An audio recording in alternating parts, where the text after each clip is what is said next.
নমস্কার বন্ধুরা, আজকে চলে আসলাম ছোট্ট একটা ব্লগ নিয়ে। পুলি পিঠে বানানো অনেক দিন ধরেই ইচ্ছে হচ্ছে পিঠেটা বানাবো, মানে আমি এইটা ভিডিও করব। এর আগে এই সিজনে, ঠান্ডার সিজনে আমি দুবার বানিয়েছি পিঠে, পুলি পিঠেই বানিয়েছি দুবার। মেয়েটা খেতে পছন্দ করে, ওরই জন্য আমি বানিয়েছি। এবারেও ঠিক মেয়ে বলল যে মা তুমি একটু পিঠে বানাও, মানে এই পিঠেটা, এই পুলি পিঠে ভাপা, এটা দুধ পুলি নয়, ভাপা পুলি পিঠে বানানো হবে। দুধ পুলিটা করলে খেতে খুব একটা চায় না, পছন্দ খুব একটা হয় না ওর, যেহেতু দুধের জিনিস। কিন্তু এইভাবে ভাপা পিঠে যদি বানানো হয় তাহলে ওর খুব ভালো লাগে। এর আগে দুবার বানিয়েছিলাম, শুধু সুজি দিয়ে বানিয়েছিলাম, সেটা খেতে নরম হয় এবং খুবই ভালো লাগে খেতে। আর আজকে যেটা বানাচ্ছি সেটা তার সঙ্গে একটু চালের গুঁড়ো দেওয়া ছিল, সুজি প্লাস চালের গুঁড়ো দিয়ে আমি জিনিসটা মেখে নিয়েছি একসাথে, নুন দিয়ে একটু মেখে নিয়েছি, তাহলে টেস্ট হবে ভালো। আর তার সঙ্গে ওদিকে চাল মানে গুড় দিয়ে নারকেলের ছাইটা আমি রেডি করেছি, নারকেল কোড়া আর গুড়, সেইটা একসঙ্গে ছাই করে নিয়ে এবারে বানানো চলছে। দেখতেই পাচ্ছ, আমি মাকে বললাম যে মা তুমি এটা একটু রেডি করে দাও, আমি এদিকে আমার কাজ আছে, আমি তার সঙ্গে রান্নাও করছিলাম। তো মা বসে বসে এইগুলো আমাকে রেডি করে দিল। তারপরে আমি সেটাকে বসাবো, মানে বসিয়ে দেবো আর কি।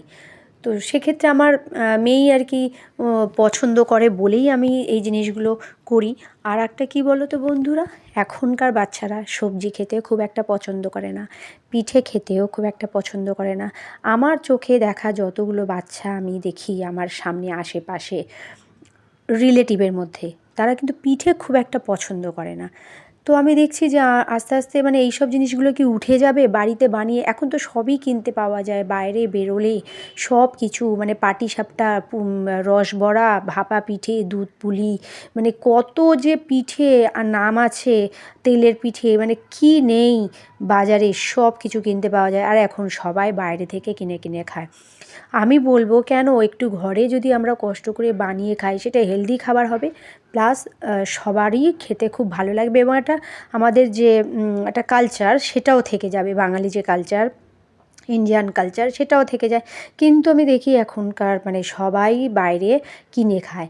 তো সেক্ষেত্রে বাচ্চারাও দেখি আস্তে আস্তে এই জিনিসগুলো থেকে না, মানে আস্তে আস্তে ইন্টারেস্ট কমে যাচ্ছে তাদের, মানে এইসবগুলো তাদের ভালো লাগছে না, যেহেতু তারা খায় না। কিন্তু আমি বলবো এইগুলো বাড়িতেও করে খাওয়ানোটা খুবই দরকার। কম খাক, বেশি না খাক, কম খাক, কিন্তু বাড়িতে করে তাদেরকে খাওয়ানো খুব দরকার। তারা বুঝুক যে আমাদের ইন্ডিয়ান কালচারে কী কী আছে। নাহলে পরবর্তীকালে কী হবে বলো তো, এই জিনিসগুলো চলে যাবে, মানে মা ঠাকুমা দিদারা যখন আর থাকবে না, তখন এই জিনিসগুলো আর তারা মানে সব বন্ধ হয়ে যাবে। আমি মনে করি এগুলো একটু দরকার। তো যাই হোক, ছোটো ছোটো জিনিস, কিছু জিনিস আমি চেষ্টা করি বাড়িতে বানিয়ে খাওয়ার। হ্যাঁ, এগুলো করতে গেলে সময় লাগে, টাইম লাগে, টাইম ধরে এগুলো করতে হয়। এগুলো খুব তাড়াতাড়ি যে হয় তা নয়, অনেক টাইম লাগে। কিন্তু তবুও একটু করলে কী হয়, বাড়িতে যে একটা পিঠে হচ্ছে, আমরা ছোটোবেলায় খুব মজা করতাম, বাড়িতে পিঠে হচ্ছে, এই আনন্দে ভীষণ মজা করতাম।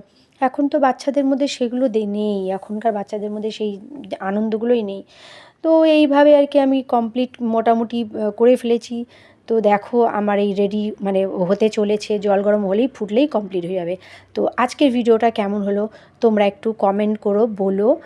দেখো তোমরা ট্রাই করো। টাটা।